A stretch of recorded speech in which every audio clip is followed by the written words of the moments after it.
Good morning, and thank you to the organisers for allowing me to participate in this occasion. The long form of this paper was written with the hope of publication, and the short form was written last night to fit the key points into 15 minutes and to help the translators. And so I feel obliged to read the text rather than walking around with my full paper in the hand and talking conversationally about the key points in it. So this is a paper about the way the Austrian-born philosopher Karl Popper supports the Austrian School of Economics, although he never attempted to contribute to the academic literature in economics. The main issue is the problem of communication and understanding between Austrian economists and the rest of the profession, which we refer to as the mainstream. The mainstream is committed to the philosophy and methods of the natural sciences. This is often called envy of the physicists. Most economists actually pay no attention, critically or systematically, to philosophical or methodological issues, but they absorb these ideas unconsciously, supported by a few paragraphs in introductory texts, which probably refer to the method of induction as the method of science. Induction is a process, or is supposed to be a process, of accumulating observations or data, the more the better, and finding the laws or patterns which emerge with the assistance of mathematical models. The technical term for the dominant philosophy of science in the 20th century, which promotes induction, is positivism. In Vienna in the 1920s, it was aggressively advocated by the Vienna Circle of logical positivists. Most of the members of this school left Europe with the rise of Hitler and moved to England and the United States, where the school became known as logical empiricism. Ludwig von Mises thought that positivism and empiricism were fine for physics, but would not work in the human sciences. He saw the rise of positivism coming in the 1920s, and he saw the need for a second battle of methods.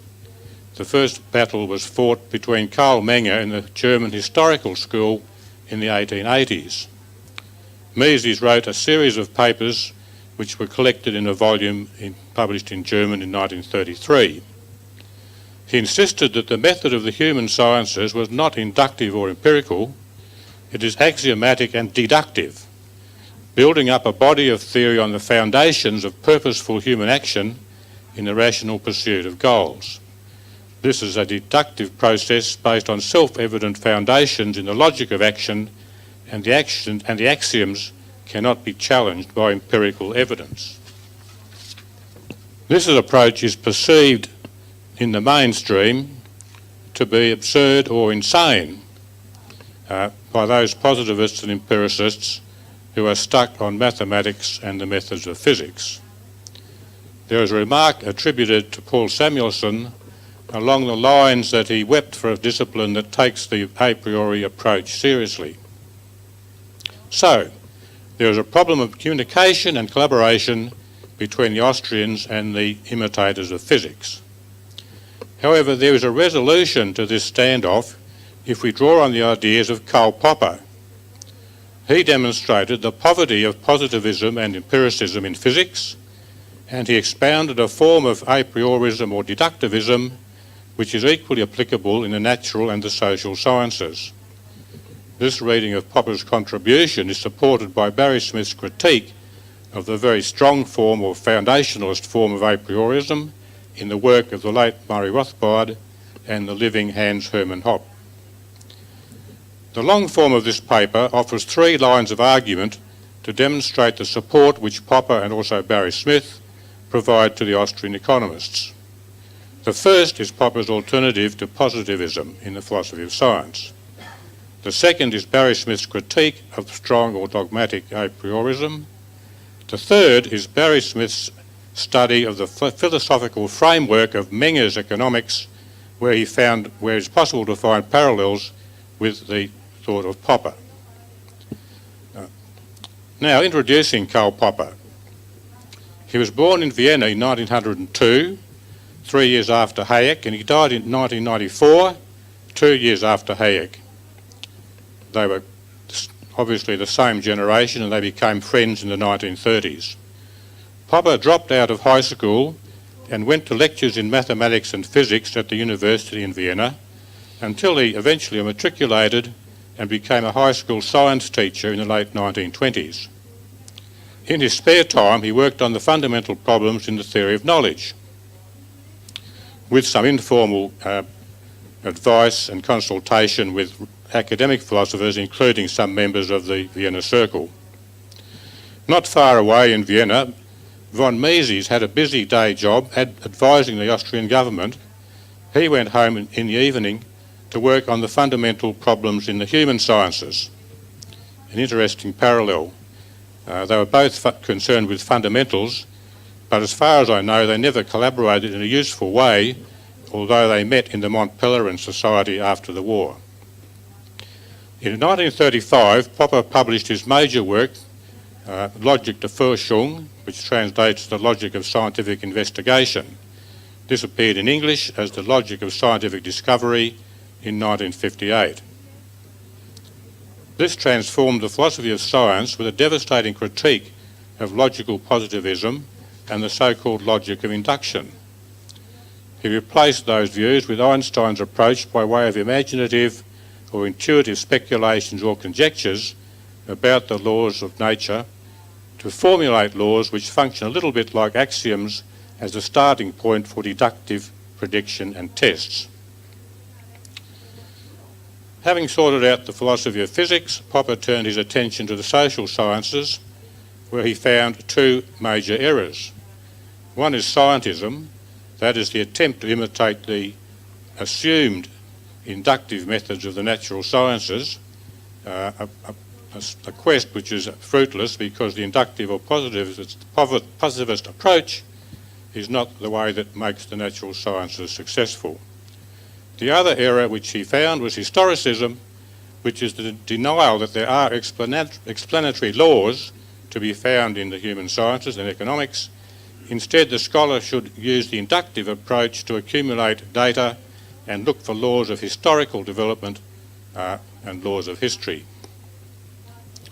That critique of historicism, of course, was parallel to that of Mises.